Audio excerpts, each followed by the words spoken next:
Yo, Elliott.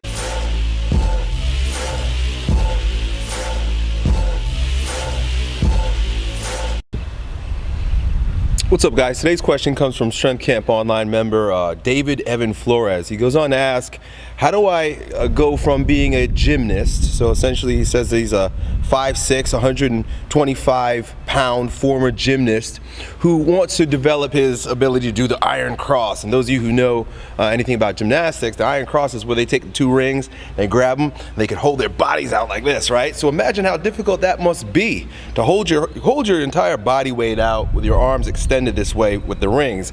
Quite an athletic feat. He wants to be able to either maintain or attain the ability to do this.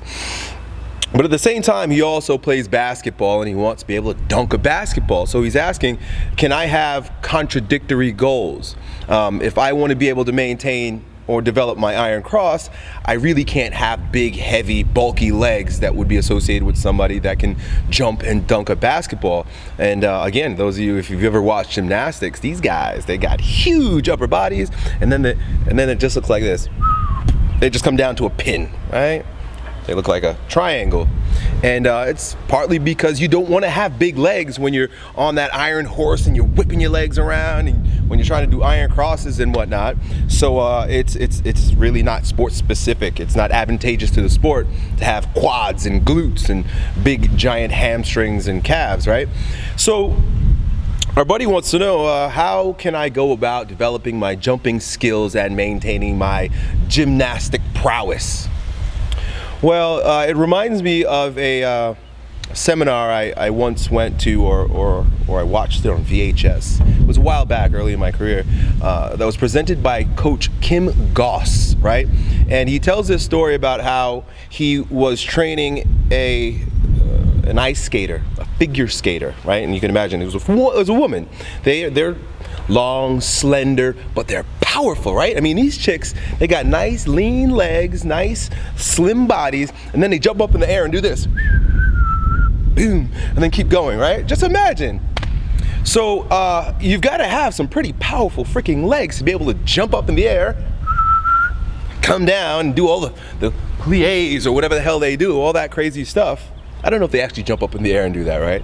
I think they just spin. But either way, they need really incredibly powerful legs. So he takes her into the strength and conditioning room. I guess this was at a university. He takes her into the strength and conditioning room amongst the football players. And you can imagine, of course, football players are huge. They're jacked. They're squatting. They're deadlifting. They're massive. They're beasts. And here comes this petite little chick who plays on ice, and he loads up the barbell in the rack. One plate, two plates. When I say 2 plates, I mean 225. 3 plates, 315. 4 plates.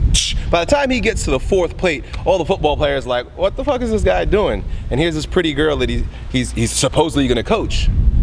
And she gets underneath the bar, right? And then he sets up a box in front of her, and she proceeds to do a step up. She does a single leg step up with like 405 in the bar. Now, she doesn't do it for reps, she does singles. And the point that he was trying to make in this seminar was that it doesn't require a lot of muscular bulk in order to grow strength and power in the legs.